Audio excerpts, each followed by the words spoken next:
Welcome. This is the Post Secondary Transition Podcast, where we have conversations around the ins and outs and everything in between of the transition process for families of students with disabilities. I'm one of the hosts. My name is Megan Smollett, and I am a public school transition coordinator. And as always, I have my co host with me. My name is Patrick Cadigan. I am also a public school transition coordinator. Background. As part of the transition process, you have heard Megan and I talk about the student interview. We've had the opportunity to talk with students and ask them about what they want to do or what they see themselves doing. Invariably during these interviews, we constantly hear students say that they want to be YouTubers, right? Make videos at home about something they're interested in. These could be videos about video game walkthroughs, tips, tricks. It could even be about goats and all the amazing things that go along with being a goat. The idea, though, is usually followed by success and becoming an online sensation. So, Megan and I talked about it, and we hit on the idea to ask someone who is actually doing it, creating and publishing content to YouTube. So in comes Cody Leach. For the uninitiated, Cody is a YouTube content creator that centers on reviews and commentary around horror movies. He's doing pretty well for himself right now. You'll hear in the discussion that he committed to the platform a few years ago, and last time I looked, he has around 175,000 subscribers and over 8 million views. So again, he knows what he's talking about. So without further ado, let's transition to our discussion with Cody. Well, I know Patrick is fanning out here, but I don't know much about you, Cody. So do you mind telling us a little bit about yourself, just your background of like where you came from, your school, and kind of how you got into what you're doing? Yeah, so I was born in Toledo, Ohio, and I lived there until I was about 14. My dad got remarried. They wanted to get out of Ohio, so then we moved down to Georgia, and I've been here ever since. So I went to high school in a school called South Effingham High School. It's actually just down the road from me. So I started living here, moved away, and then kind of looped back around as an adult and lived pretty close to where I grew up in my teenage years. I went to college for a year and just it didn't work out. Wasn't really my thing. I don't think I chose the right major. I don't think I was properly prepped for what college was. I don't know if we'll get into that at all, but it just didn't work out. And then just started working, just started finding whatever I could and went from a lot of different jobs. And eventually when I was 26, I was listening to a lot of podcasts at the time. And I kept finding myself wanting to like join the conversation, almost like talking to my radio, like there was somebody there. And so then I just, I went on Amazon and bought a little cheap desk microphone and downloaded SoundCloud, a few other things, and started recording a little podcast in my walk-in closet of my apartment. And did that for a couple of months, the summer of 2016. And then very quickly grew out of it where I was intimidated with video editing. I was intimidating with the equipment and, the cost of it. What's the good stuff, not knowing anything. And then I just kind of committed. I did just one day I bought a camera, I bought a green screen, I bought Adobe Premiere and everything else, locked myself into my bedroom for an entire Saturday after I recorded a quick little review and got my first video out and pretty much treated it as just like a hobby for a while. I would go work all day, come home every once in a while. If there's a movie I want to talk about, I would do that. And then started kind of treating it as like a second job because I enjoyed it so much and started to see a little bit of growth and stuck with it to the point where in 2021, I was able to actually leave my full-time job and pursue this full-time, which worked out because I was miserable at that job. So I don't know what I would have done if I didn't have another avenue, but I figured I'd just bet on myself for a change. And I've been doing this full time ever since and have seen nothing but growth. And the channel is all like movie reviews and movie rankings and discussions of different films. And I also have a video game channel that's just kind of like, that's more of a hobby thing. That's just something like another avenue to do some other stuff that doesn't affect the main channel. But for the most part, it's all movie related. I wanted to go back. You had mentioned about going to college for a year. What did you major in when you went to college? Civil engineering. Oh, okay. I was always really big in math and science. I was, like just fractions short of a 4.0 student. I always had like these advanced classes and stuff. And so I was always just a high performing person when it comes to schoolwork. And my parents, I was the first person in my family to go to college. So they were just like math and science, civil engineering, lots of money, go. This is what you need to do. You need to do this. And I think that was a lesson that I learned early on, that it's a very valuable thing to tell people, is that don't major in things that other people tell you to major in. We always hear stories about the people that change their majors 2-3 times in college. I think that's part of the reason why that happens sometimes. But I basically just listened to what my parents told me to do. I was like, okay, cool, I'll do that. And then I went there and all the classes was just like, oh, this sucks. And so it did not hold my interest at all. And I only lasted a year. And like I said, I was a very high performing student. And then I think there was 2 classes that I was practically failing in because I just could not engage with it. And then just rest is history. I just after a year, I was like, I don't know, I think I'm going to take a break, and I'm still on that break. You decide at some point that this is something that you want to do. How did you come to the type of content that you wanted to share? Was that something that it was a slow development over time, or did you always pretty much know movie reviews is where I am and this is what I want to do? I knew I wanted to do something related to movies, but I kind of made the classic mistake that a lot of people make when they join YouTube, is that they try to do everything. I think a lot of people joining YouTube, they think, well, if I have the channel that does everything, then I'm just going to skyrocket. If I have movie reviews and I can also do DIYs and I can do cooking, like nobody does that. I'll be the first one. And then you find out after a while that YouTube doesn't work that way. YouTube doesn't like having the jack of all trades. YouTube wants you to be very focused and niche. And so I wasn't quite that ambitious as far as different styles of channels, but I tried to do a little everything. I tried to have a movie news show. I tried to have a video game news show. I tried to talk music. I tried to do reviews and rankings and trailer reactions and everything else. And what I really was passionate about early on was just the reviews. And unfortunately, when I first started my channel, those were the videos that were getting the least amount of views, because I wasn't really like an established voice or anything. And so it was really just the stuff that was buzzworthy, like trailer reactions, which I still don't understand the appeal of, but a lot of people love those things. And so that's where I was getting a lot of my views, a lot of my subscribers from. I was also noticing how much of a really big waste of time I was doing with a lot of these news shows, because, especially with being very green in the process, I was spending probably 7-8 hours on one video just because I didn't really know what to do. And I was working on very, very junky equipment at the time, very slow computer. It would take, 4 or 5 hours to render and then 3-4 hours to upload. And I thought that was normal. And just kind of slowly learning that a lot of those things needed to not happen. I can't spend 8 hours on a video that 6 people watch and 4 of them are my parents. And I really wanted to focus more on the review side. So what I started doing was kind of getting rid of the stuff that wasn't worth the amount of time, that wasn't, an efficient use of my time. And then also started to back off on things like the trailer reactions that were getting views and getting subscribers, but not subscribers that were interested in me, just subscribers that were interested in trailer reactions.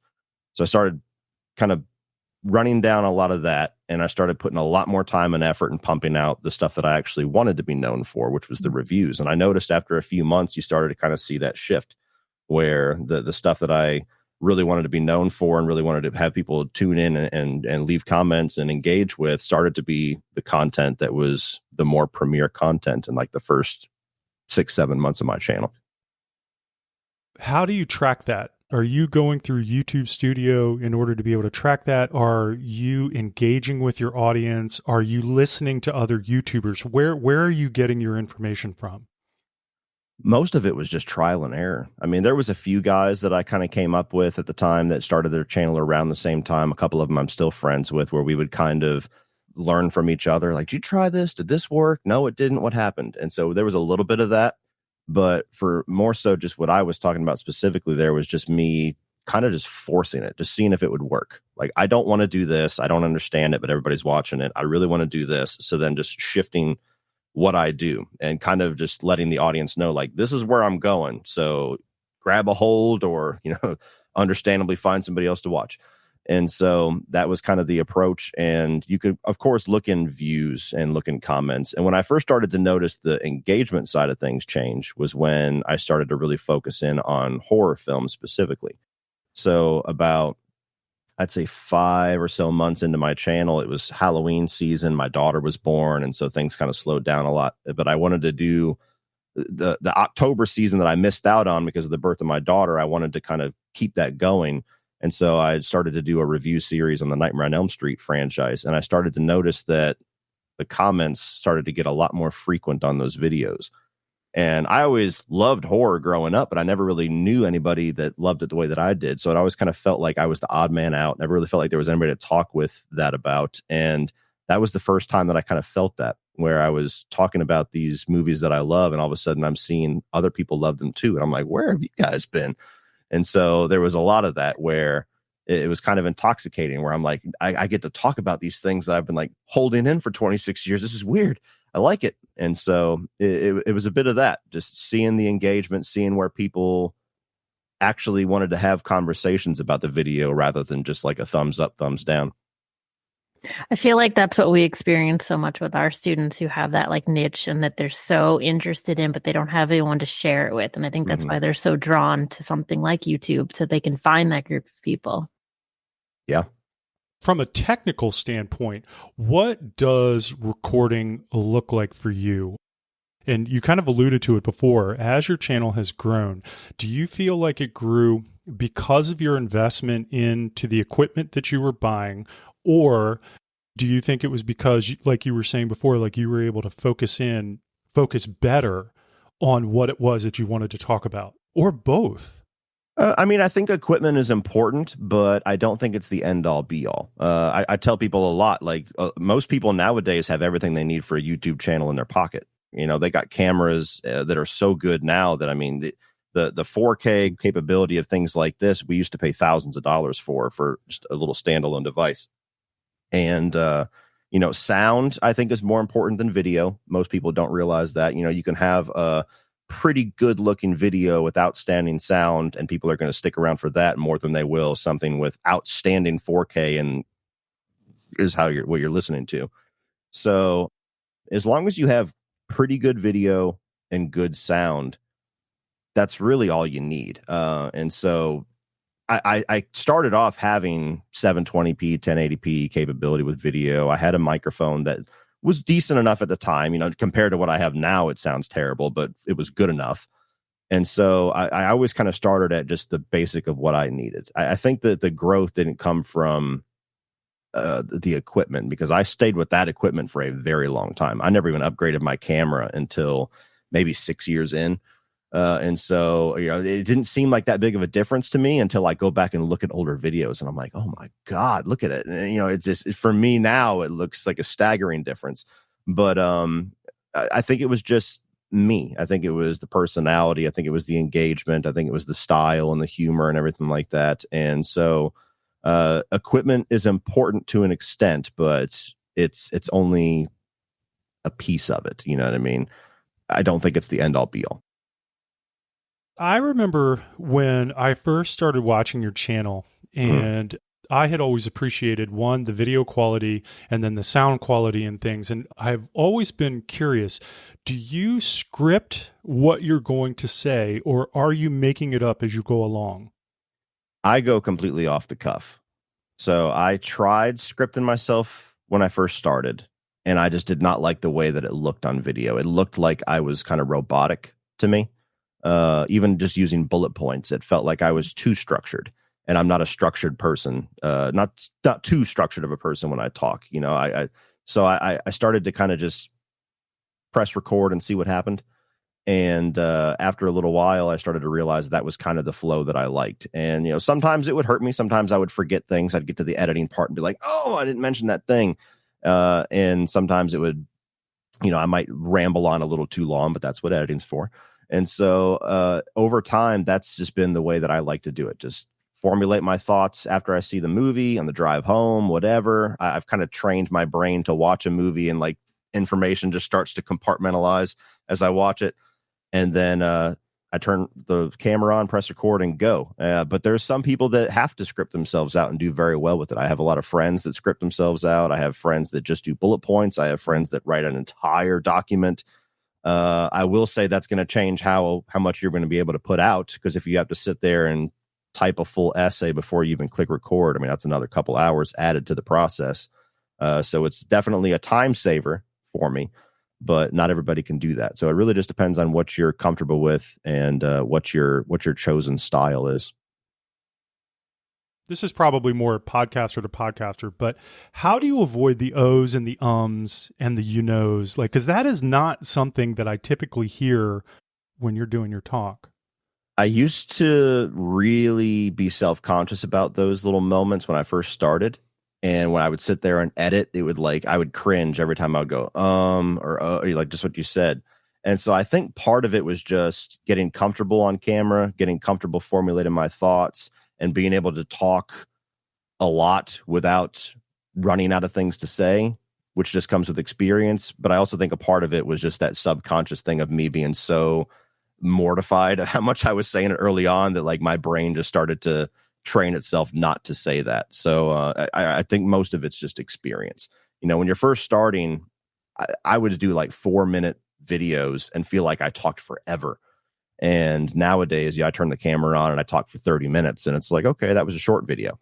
So it just comes with experience and comfort on camera, which does, everybody has their different windows of opportunity. Some people never get comfortable on camera.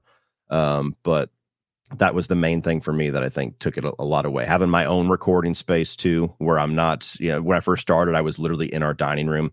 The whole house could hear me. I would make everybody go in their rooms, go, shut the door. Don't let me know you're in the house.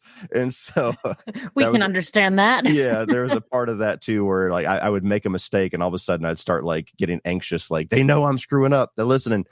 And so being able to be in my own space and feel like this is the whole world, just these four walls, certainly helps with that too. That, of course, was going to lead into my next question. So you now have your own space to record. And it sounds like that can be a pretty important part of the process, is having your own space. I mean, depending on your living situation, it can be a massive difference. I was a family man, so I had a wife, I had 2 kids, and I had an infant when I started this channel. And so having a recording space that was not isolated was rough. I wish I had a picture of it. There was, you walk into our apartment, you walk through the door, to the left is our dining room table, and behind the dining room table was my green screen. And it was this little promise I was made, I'm going to put it away one day, wife. Just never did. It just stayed there.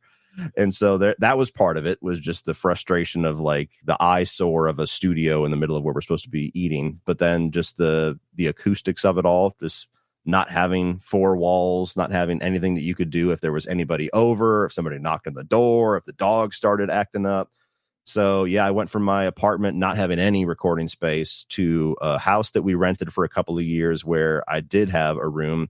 But the issue with that was it had hardwood floors, and still being green and not understanding how sound works, that caused a lot of echo. And so I had to do a lot in that room to get rid of how terrible the sound was. And then eventually we moved into this house, and that was a big thing, especially at that time. I mean, it was practically a second paycheck. I wasn't full time yet, but it was I have to have my own space. It's a non-negotiable at this point.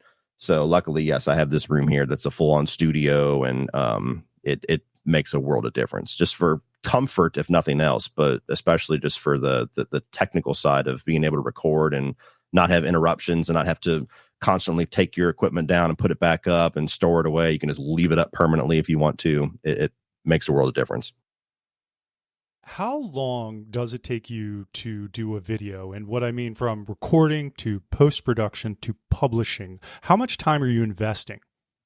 It depends on the video, and it also depends on your equipment. So I'm running on a MacBook right now, which has been a godsend since I got it, because I had a little cheap Toshiba laptop that, like I said, was 8-10 hours to edit, render, post.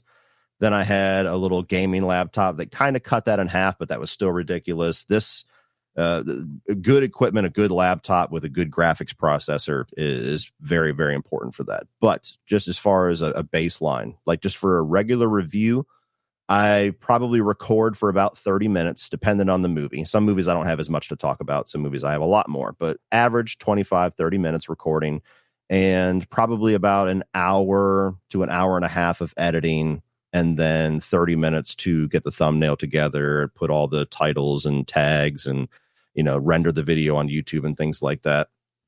And that's kind of an average. Now, if it's a more ambitious video, like a big ranking video or a tier list or something where I'm putting a lot more production into it, sometimes the editing of those can take 2 to 4 hours, depending on how much I want to do with it.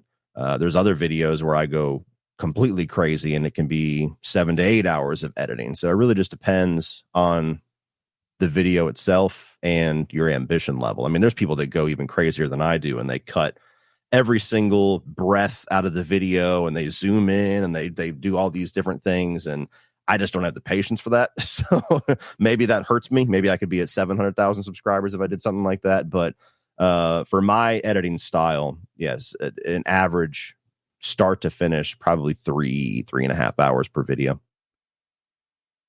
One of the things that we have seen a lot of, and especially with students and the students that we work with, live streaming has become a hot topic of conversation. Is there a significant difference for you as a content creator from the recording side to doing something like a live stream? Because I do know I've seen you on live streams and you join up with other YouTubers. Is that a big difference? As far as the amount of time, or as far as like the value it brings to your channel? Honestly, I would say both. Okay.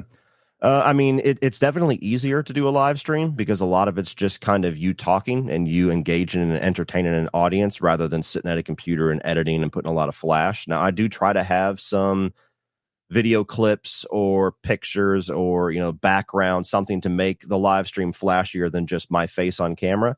But as far as the value it brings to your channel, it brings a lot early on. It doesn't have the longevity of edited videos, edited content on my channel, at least. That's my experience. So I do have some live streams that can perform very well. Like we do a series called 31 on 31 on my channel once or twice a year. And it's a big event where me and a number of friends get together. Like our community gets involved with it, where we all rank 31 films. And then eventually we do a live stream about a month later and we kind of talk about our difference of opinion. And that's usually kind of like the season finale, I guess, of that episode. And people get really into it because there's always heated debates and there's always these comedic moments that come out every single time.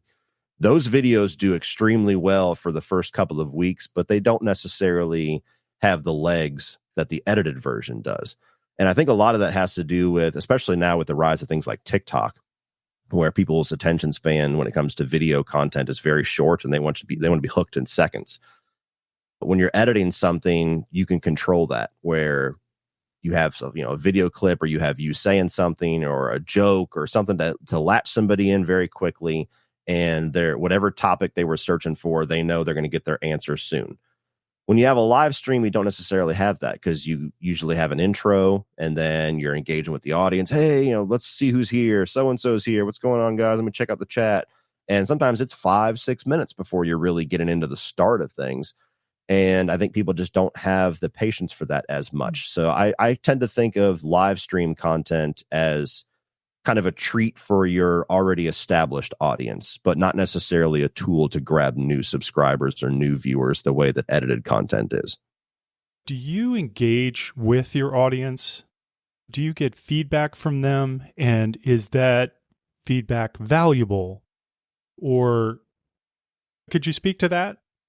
That one really depends, because I actually really appreciate getting feedback, but unfortunately with the nature of the internet, most of the feedback that I get is like vitriol. You know what I mean?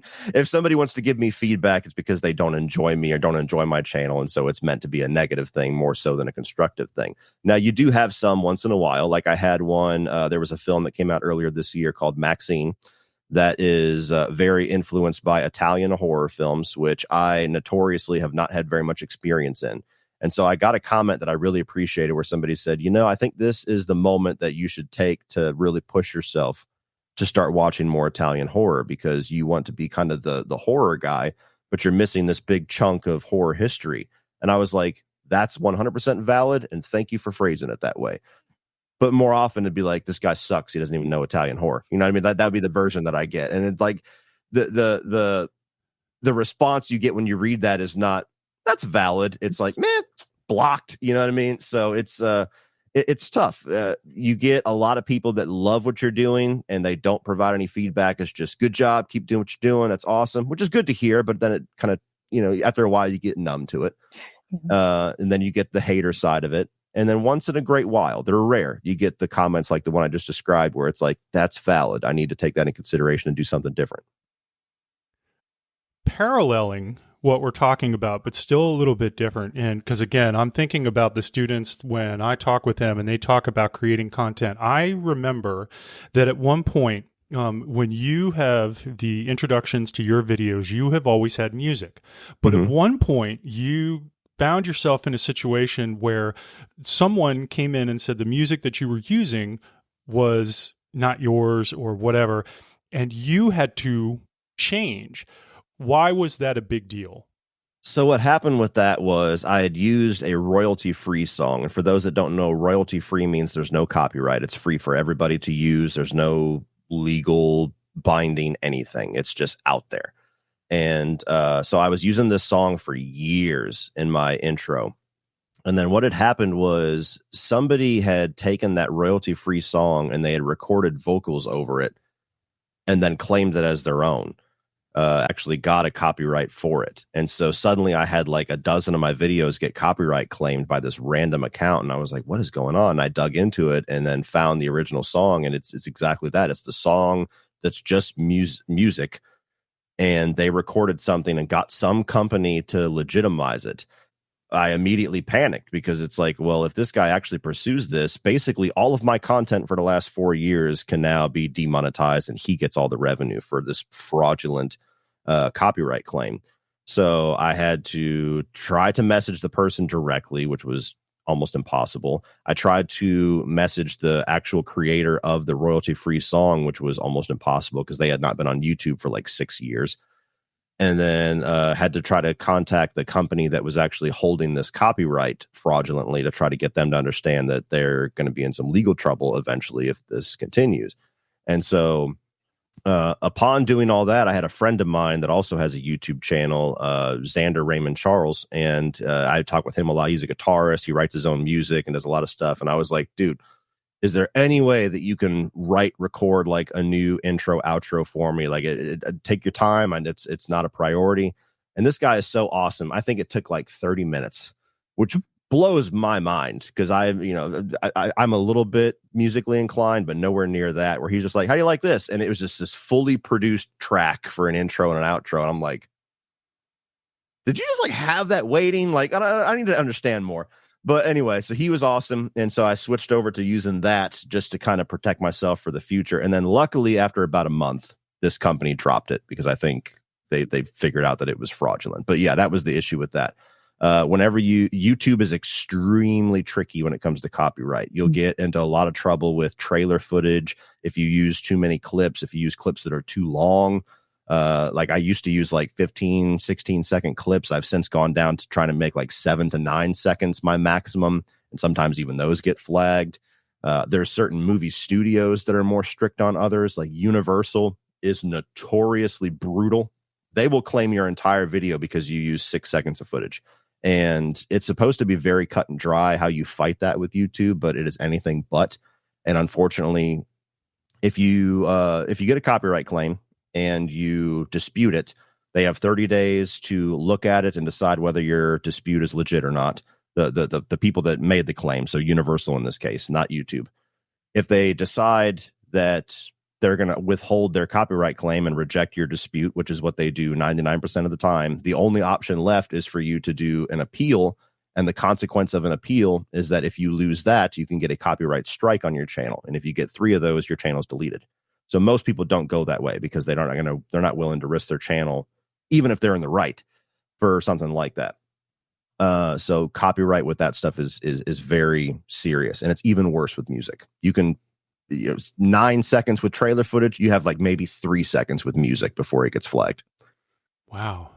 Do you think that's the same for video games? And the reason that I ask is that a lot of the kids that we talk with, when they start talking about YouTube channels, like it is because they love these games so much and they play them so often and they record and then they want to post. And do you think it's the same?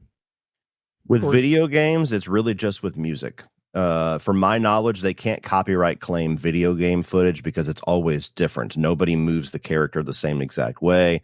I've never had a video claimed for anything like that. So maybe the bigger YouTubers would tell me that I'm misinformed, but I don't think you can copyright claim video game footage. It's just music. So if they have a copyrighted song that's in there, they're starting to get it now where since streaming has become so popular, there's oftentimes an option inside of the video game where you can turn off copyrighted music and it'll switch it for royalty free stuff.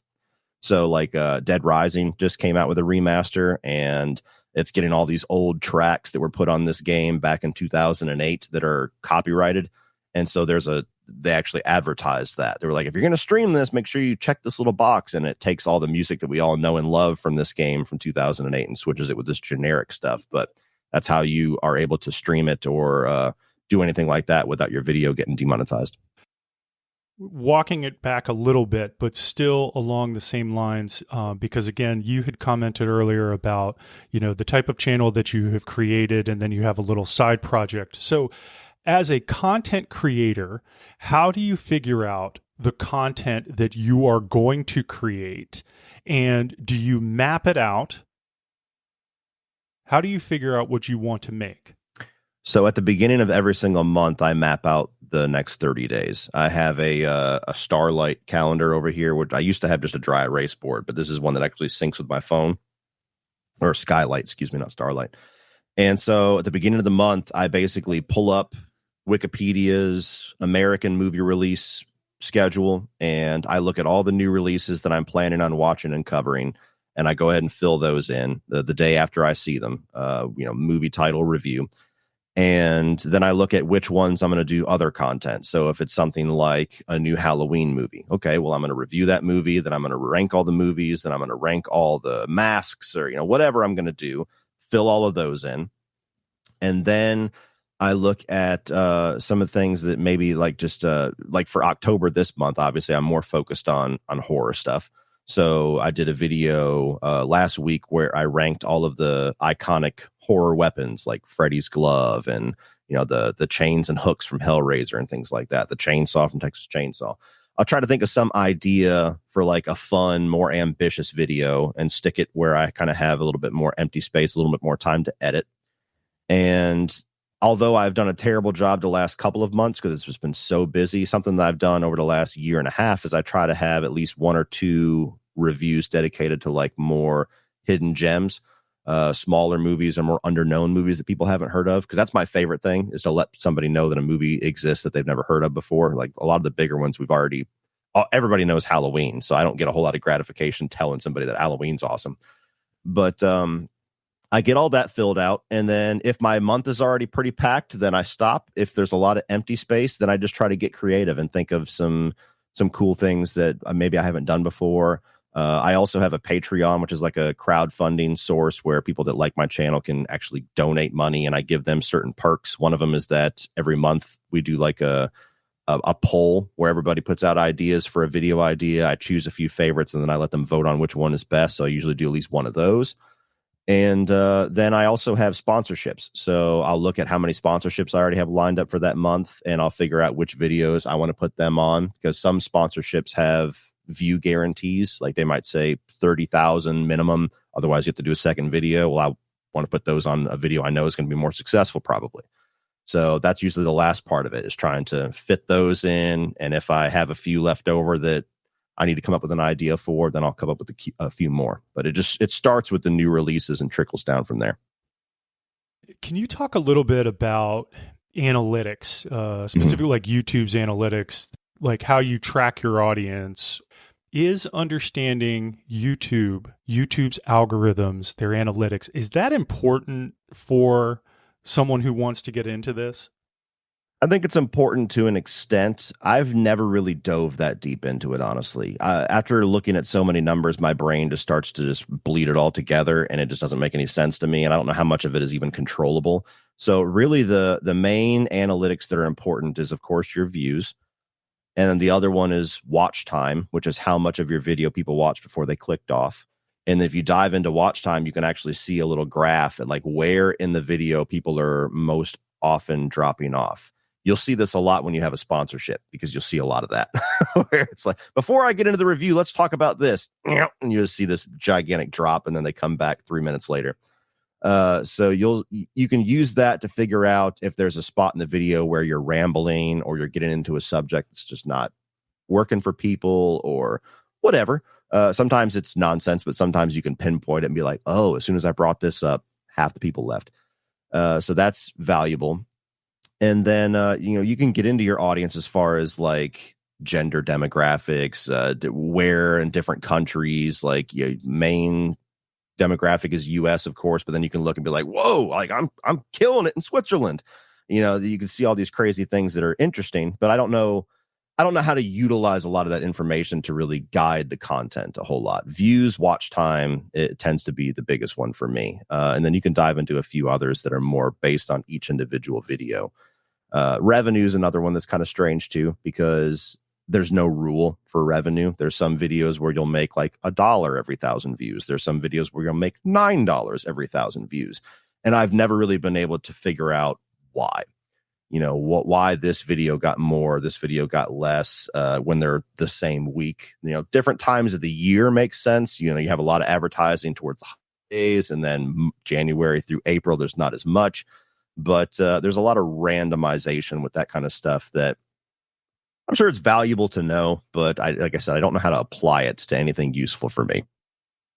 All of this discussion is around this question that we are constantly fielding when we're talking to our students. Is this a job? Is this something that you can do full time?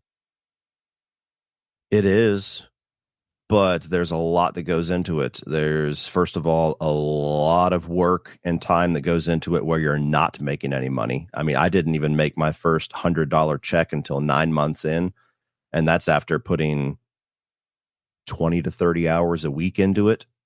So it's like working for free for a long time, and 9 months is actually pretty good to finally start making money. There's a lot of people that do that for years and don't see a dime.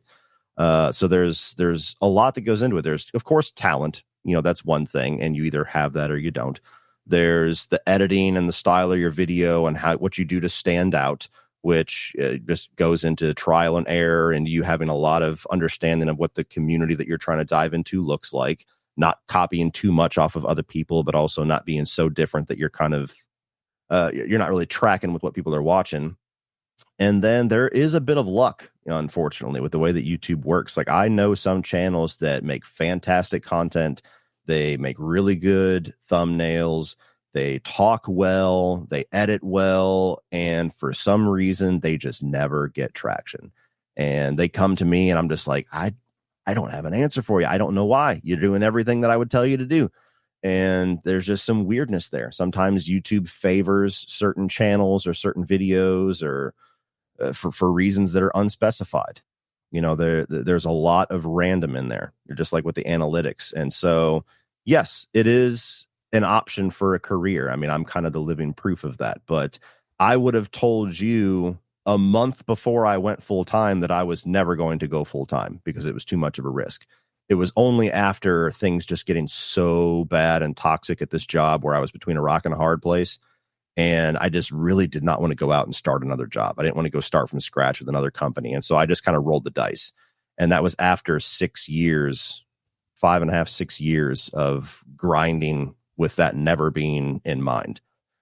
And so it's something that I would tell everybody, never put all your eggs in that basket. I would say to try it out, start as a hobby. Don't start it for the money. Don't start it for fame. Don't start it for a career. Those are all things way down the line if you're lucky enough to get there and talented enough to get there. But at first, you just started as something fun to do. Started as something to kind of experiment with and learn and interact with people. And if you put the time and the work and the energy into it that it requires, and eventually it builds to something where you have that potential, then awesome. But that's a rarity. That's not it's not guaranteed. You could put 3 times as much time and effort as I did into my channel and never get anywhere. One other thought that I had, because there are a couple of different channels that I have paid attention to and that I have been interested in. And this may sound like kind of an odd question, but there is kind of a dark side to YouTube, isn't there? Oh, yeah. Oh, yeah.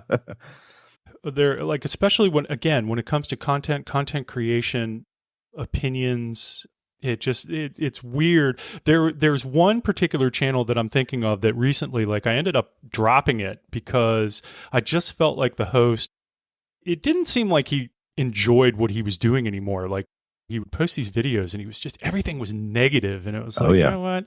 That kind of went to that his videos were always really good, kind of like what you were saying, very polished, very on point and things like that. But I know that just within that content channel, that content world, there was a lot of divisiveness about the things that they were talking about. And I do feel like that had an effect. And so it's just something that I think about when I think about the internet or YouTube or even social media, because Megan and I talk constantly with families about social media. We tout the benefits of social media while also recognizing the dark side of it. Absolutely. And there's a dark side in many different forms. I mean, you have the dark side of just the content creators themselves, where there's plenty of channels out there that thrive on hate and negativity. And I think a lot of that comes from them just going off on one subject one day and seeing that video take off and doing more of a business decision rather than a healthy, mental health decision, and saying, I'm just going to do that now. And so there's plenty of channels I talk about all the time where people are like, how do they succeed? How do they still doing that? Because the audience wants to hear that for some reason. You'll have channels that will talk about the same movie that they hate or the same actress that they hate or whatever for 25, 35, 45 videos. And all of them are just taken off and taken off and taken off. And like you said, they don't seem like they enjoy it. I don't even think they believe it, really. I don't think they hate anything that much. I think it's just a matter of like, well, this is what sells, so this is what I'm going to stick with. And that's sounds miserable to me. Like I have to love what I'm doing. Otherwise, I don't know what the point is. Like the benefit of being able to do what I do is that I get to wake up and do what I love every single day. Not that I just get to sit at home and turn on a camera instead of going to clock in somewhere. So I don't get the appeal of that. But then you also have the dark side of the audience side, which is kind of unavoidable. The more successful you get, the more you're going to be exposed to it. And I don't care how careful, how positive, how across the board appeal you are, you're going to run into it at some point. So that's another thing I always tell people whenever they're asking if they should start YouTube. It's, can you handle that? Yeah. Because some people can't. It's just, it's not in their blood. If they read a negative comment about their appearance and it's going to haunt them for a month, YouTube's not for you. Because at some point it's going to happen. Mm-hmm. And you'll be mortified sometimes about how bad it gets. Luckily, it's not constant. And after a while, you kind of get a thick skin. You just block or you ignore or move on or whatever. But I've had spots where people say some horrific stuff just because I liked a movie they didn't, or vice versa. And it's just like, my God, like, I don't know what I did to earn that, but whatever. And so it's unfortunate, but it's out there. It's a piece of it. You either have to be okay with it or just don't do it, because I don't know how to avoid it. I can tell you that. Taking it more on like a positive note, you really have thrown out quite a bit, and there is a lot there to think about. Tips, tricks that you haven't already talked about that you would pass on to both students and or parents who have kids who are interested in this? Like anything else? Well, on the parent side of it, I would say just to encourage it, but keep them grounded with what I said about not putting all of the eggs into that basket. Because I actually had my wife's cousin messaged me. I think this was like 4 years ago or so. So it was before I was even full time. But he texted me one day. He's like, "Hey man, I need you to talk to my kid and tell him that YouTube isn't going to be a career." And I was like, "Well, Kind of can be, but anyway, so it's about having that balance. And I think my journey from where I went to college, tried to work, and then did YouTube really impacts how I talk to my kids, because my parents were very much like military, college, or life is over. Choose. And I don't even know if that was the case when I was growing up. It's certainly not the case anymore, where there's tons of different avenues to make money and to have a career, not even just YouTube, starting businesses in general. There's no ceilings. You can do whatever you want as long as you have the ambition to do it. But specifically with YouTube, it's like I said, there's a lot of luck involved. There's a lot of learning. There's a lot of mistakes that you'll make. There's YouTube trends. YouTube changes all the time. When I started, you could get monetized immediately. And after the first couple of years I was on YouTube, they changed it where you have to have 1,000 subscribers and 4,000 watch hours before you even start to make a cent. And that's a lot for some people. 1,000 subs and 4,000 watch hours, even more so, is a lot of time. And so there's a long, strenuous path to get to where it's anywhere near resembling a career path. So always just kind of keep your kids, as much as they'll listen to you, which usually isn't very much, keep them grounded on that reality while encouraging it. As long as they're being healthy with it and they're not online, being the troll that I was just talking about, then it's all good. As far as tips and tricks and stuff for the people who are interested in it, really, it's at first, I think it's totally fine to mimic a channel that you love to an extent. Kind of be like a cover band YouTube channel for a bit, just at least until you learn how YouTube works and you get the flow of recording and editing and posting and interacting, but don't stick in that phase for very long. I had a couple of channels that I very much was taking inspiration from when I first started. And I think it was maybe 3 months in. The first time I got one comment that said, "This guy is a such and such ripoff," I changed everything. Changed the thumbnail style. I changed the background because that was the last thing I wanted to succeed as was somebody else. And so that's important. And then I think it's just maintaining that, doing it for the fun. I think that so many people start it because they're like, I want to be a famous YouTuber that can have this as a career. And that's their short-term goal. And it's like, no, that's the long-term goal, really long-term for most people.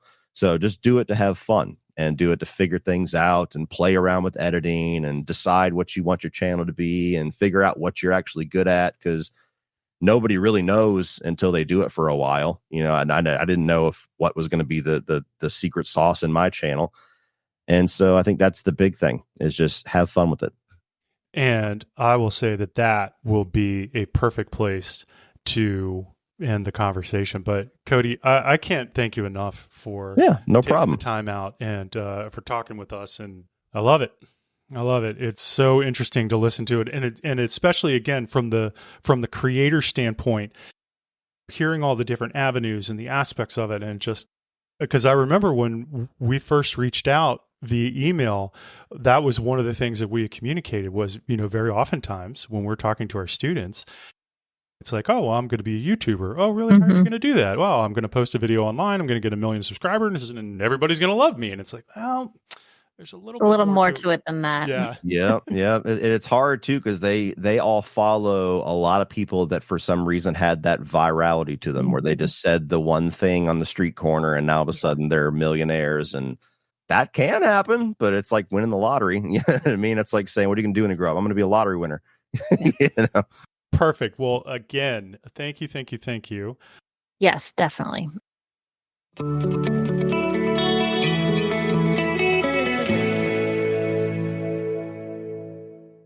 You'll find all the links to the information from our conversations in our show notes.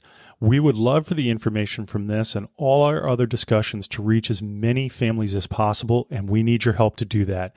You can find our conversations at www.p2transition.com. Like, follow, and share out the podcast. Our conversations are posted to all the major platforms, including Apple Podcasts, Spotify, YouTube Music, and that's just naming a few. So please share and share often. Please also check out our YouTube channel. Now that we've done some of the legwork for you by curating videos of topics that revolve around transition, we have playlists for guardianship, alternatives to guardianship, able accounts, and there's more to come. So please be sure to subscribe there as well. And then finally, check out our website, which is full of information and links to resources around the transition process. So open your web browser of choice and surf to www.postsecondarytransition.com. And we thank you so much for the time you spent with us and look forward to talking again soon.